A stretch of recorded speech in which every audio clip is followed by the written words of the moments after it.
ஸ்டாலின் முதல் எதிர்க்கட்சித் தலைவர் வரை அனைத்து அரசியல்வாதிகளின் முகத்திரையை கிழித்த நல்லசாமி. தருமபுரி மாவட்டம் தனியார் கூட்டரங்கில் பேசிய தமிழ்நாடுகள் இயக்க ஒருங்கிணைப்பாளர் நல்லசாமி, நடிகர் விஜயை சனிக்கிழமை நாயகன் என விமர்சித்தவர் ஸ்டாலின், இபிஎஸ், ஓபிஎஸ், வகையறா, திருமாவளவன் உள்ளிட்ட அரசியல் தலைவர்களின் முத்திரையை கிழித்த பரபரப்பு பேட்டியை காண்போம். கலைஞர் கருணாநிதி அவர்களுக்கு, செல்வி ஜெயலலிதா அவர்களுக்கு, இபிஎஸ், ஓபிஎஸ் வகையறாக்களுக்கு, இப்போ இருக்கக்கூடிய ஸ்டாலின் அவர்களுக்கு பெரும் ஆதாயத்தை இந்த கல் தடை பெற்று தந்து கொண்டிருக்கின்றது. தேர்தல் நேரத்தில் எல்லா கட்சிகளும் கையேந்திடுறாங்க. இப்போ நாங்கள் கையேந்திரமில்ல, என் வீட்டில் எவ்வளோ கொடுப்ப நீ எனக்குன்னு சொல்லி கையேந்தி தானே வாக்குச்சாவடிக்கு போகிறோம், வாக்களிக்கிறோம் பல பேர். நாங்கள் அந்த மாதிரி கட்சிகளும் கையேந்தி விடுகின்றன. இன்றைக்கி பார்த்தீங்கன்னா மது மூலமாக, டாஸ்மாக் மது மூலமாக அரசுக்கு வருவாய் எவ்வளவு? 50,000 கோடி. இது முன்கதவு வழியாக வரக்கூடிய வருவாய். பின்கதவு வழியாக இதே 50,000 கோடி வருது. அது எங்கே போகுது? லிக்கர் லாபி கைக்கு போகுது. அவங்க வலுவாக இருக்காங்க, ஆளுமையோடு இருக்காங்க. தேர்தல் நேரத்தில் கட்சிகளுக்கு பணம் தேவை. எடை போட்டு விடை கண்டு எந்தெந்த கட்சிக்கு எவ்வளோ கொடுக்கணுமோ கொடுத்துட்றாங்க. ஒரு சில கட்சிகளை தவிர எல்லாரும் கையேந்திடுறாங்க. இடதுசாரி, வலதுசாரி, தேசிய கட்சி, மாநில கட்சி, ஆளுகின்ற கட்சி, எதிர்கட்சி எல்லாம் கையேந்திடுறாங்க. அதனுடைய வெளிப்பாடு தான் கள் பற்றி யாரும் வாய் திறப்பதில்லை. கள் பற்றிய புரிதலும் இல்லை.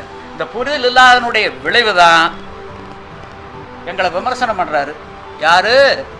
சண்முகம். அவர் மார்க்சிய கம்யூனிஸ்ட் கட்சியினுடைய மாநில செயலாளர். அவர் என்ன சொன்னார்? கள் உணவுன்னு சொல்கிறீங்கல்ல, கல்லையே 3 வேளை குடிச்சிட்டு இருக்க முடியுமா கேட்குறாரு ஒரு கேள்வி. புரிதல் இட்லி உணவு தான், அதுக்காக காலையிலே மாலையிலே இரவு 3 வேளை இட்லி திங்க முடியுமா? அளவுக்கு மீறினால் அமிர்தமும் நஞ்சு.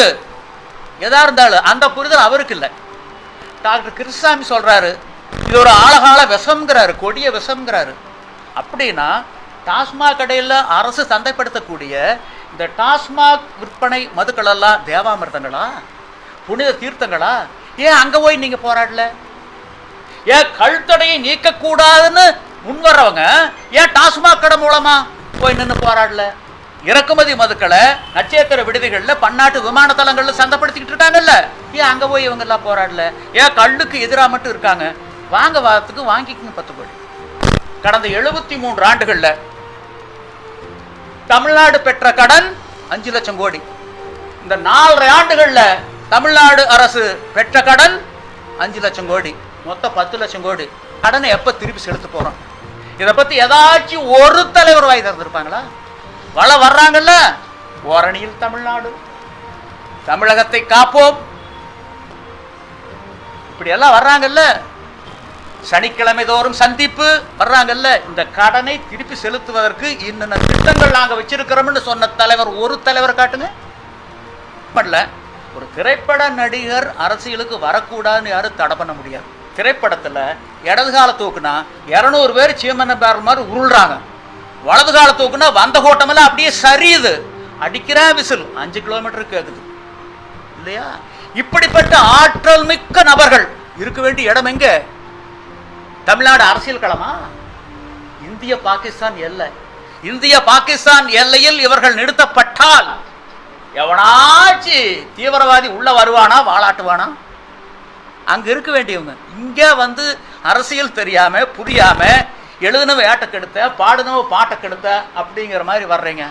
விஜய் பார்க்கறதுக்கு என்னதை வச்சு வராங்க? அவருடைய அரசியல் அறிவு வச்சு வராங்களா? அவர் வந்து அரசியல் கட்சி ஆரம்பிச்சிருக்காரு. அரசியல் பற்றிய தெளிவு அவர்கிட்ட இருக்கா?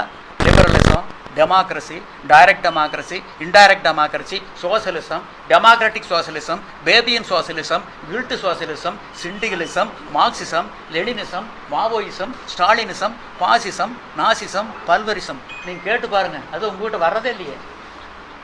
பத்திரிகையாளர்களை பார்ப்பதே இல்லை. இது ஒரு மோகம். தமிழ்நாட்டை கெடுப்பதற்காக வராதீர்கள் என்ற வேண்டுகோளை நாங்கள் அவர்களுக்கு வைக்கின்றோம்.